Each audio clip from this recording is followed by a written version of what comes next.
আল্লাহ বলেন ইন্নাল মুসলিমিনা ওয়াল মুসলিমাত, আত্মসমর্পণকারী পুরুষ, আত্মসমর্পণকারী নারী, ওয়াল মুমিনিনা ওয়াল মুমিনাত, মুমিন পুরুষ মুমিন নারী, ওয়াল কানিতিনা ওয়াল কানিতাত, আল্লাহর অনুগত পুরুষ, আল্লাহর অনুগত নারী, ওয়াস-সাদিকিনা ওয়াস-সাদিকাত, সত্যবাদী পুরুষ, সত্যবাদী নারী,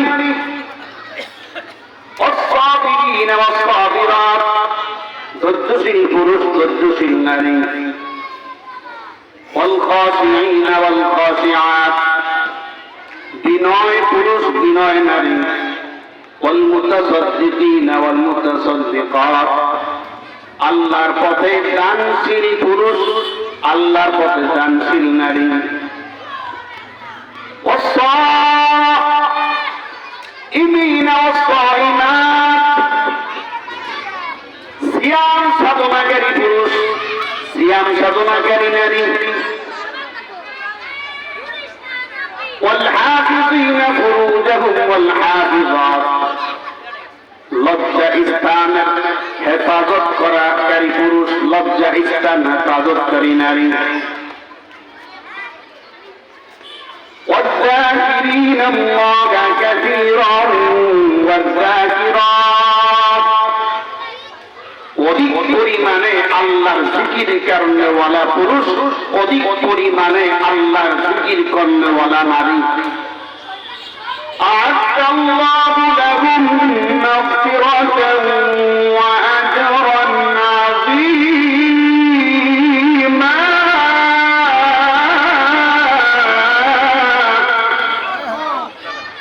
আল্লাহ বলেন এই 10টা গুণে যারা গুণান্বিত হবে, যেই পুরুষ এই 10টা গুণে নিজেকে সাজাতে পারবে, রং গাইতে পারবে, যেই নারী এই 10টি অলঙ্কার নিজেকে সজ্জিত করতে পারবে, তাদের জীবনের সকল গুনাহ আমি আল্লাহ মাফ করে দিব। শুধু মাফ করবই না, আমি আল্লাহ তাদেরকে জান্নাত পুরস্কৃত করব। তো 10টা গুণ, এই 10টা গুণ যদি আমরা অর্জন করতে পারি, তার জীবন সফল। তার জীবন কি সফল, তার জীবন বড় ধন্য, সোজা জান্নাতে চলে যাবে। কিন্তু এই 10টা গুণের একটা গুণও তো আপনার আমার মধ্যে পরিপূর্ণ নাই। 10টা গুণের একটা গুণও আপনার আমার মধ্যে কি পরিপূর্ণ নাই? না,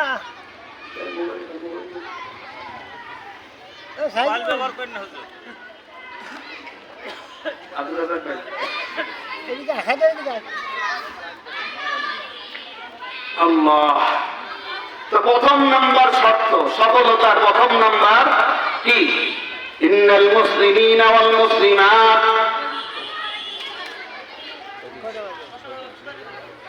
আত্মসমর্পণকারী পুরুষ, আত্মসমর্পণকারী নারী, মানে মুসলমান পুরুষ, মুসলমান নারী। আমরা তো মুসলমান, তাই না? আমরা কি মুসলমান? আমার বিবি মুসলমান, আপনার বিবিরাও মুসলমান, কিন্তু প্রকৃত মুসলমান কিনা, খাঁটি মুসলমান কিনা, সেটা তো জানা দরকার, বোঝা দরকার।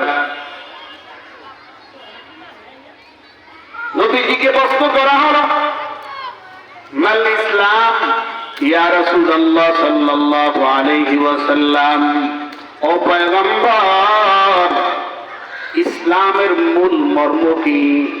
নবীজি বললেন, আন তুসাল্লিমা কলবাকা লিল্লাহ, তোমার অন্তরকে আল্লাহর কাছে সঁপে দিবে।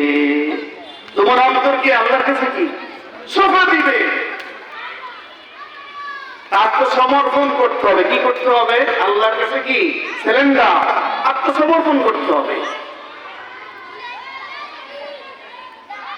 আজকে তো আমরা মুসলমান, আমার বিবি মুসলমান, আমার দাদা মুসলমান, দাদি মুসলমান, নানা মুসলমান, নারী মুসলমান, কিন্তু প্রকৃত মুসলিম হতে পারলো কিনা, হতে পারলাম কিনা, সেটা আমাদের ভাবার বিষয়। হিসাবের বিষয়।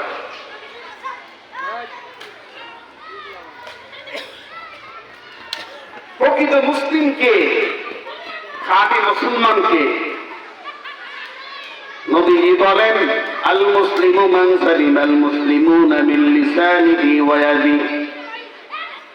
প্রকৃত মুসলমান ওই ব্যক্তি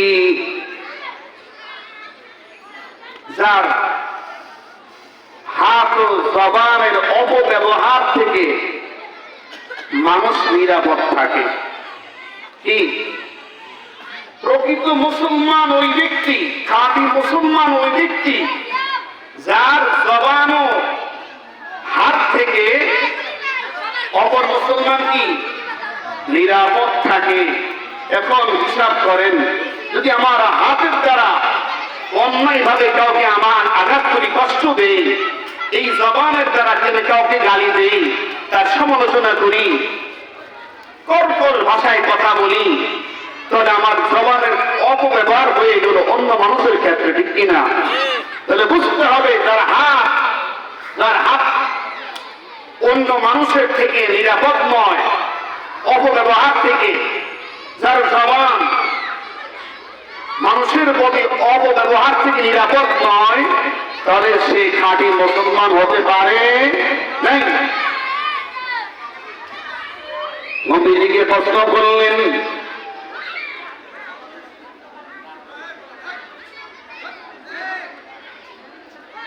সাহাবী নবীজিকে বললেন, ও পয়গম্বর, এক মহিলা তাহাজ্জুদ গুজার, বড় আয়াতের রাতে নামাজ পড়ে, তিনি রোজা রাখে, অনেক বড় আয়াতের ইবাদত করে, কোনো ত্রুটি নেই, কিন্তু তার ভাষা ভালো না, তার জবানটা কর্কশ, ভাষা কর্কশ, মানুষের সাথে খারাপ আচরণ করে। সেই মহিলা সম্পর্কে নবীজি কি বললেন? ওই মহিলা হলো জাহান্নামী। ওই মহিলা কি? জাহান্নামী। আরেকজন বললেন, ইয়া রাসূলুল্লাহ, এক মহিলা শুধু ফরজ ইবাদত করে, অতিরিক্ত তেমন ইবাদত করে না, নফল ইবাদত করতে পারে না, করে না, কিন্তু তার স্বভাব ভালো, চরিত্র সুন্দর, ব্যবহার ভালো। আল্লাহ নবী বললেন, ওই মহিলা আল্লাহর জান্নাতি। তাহলে ইবাদত যদি কম হয়, ইবাদত যদি কি কম হয়, আর আমার ব্যবহার যদি, স্বভাব চরিত্র যদি সুন্দর হয়, তো ওই ব্যক্তি আল্লাহর কাছে দামি।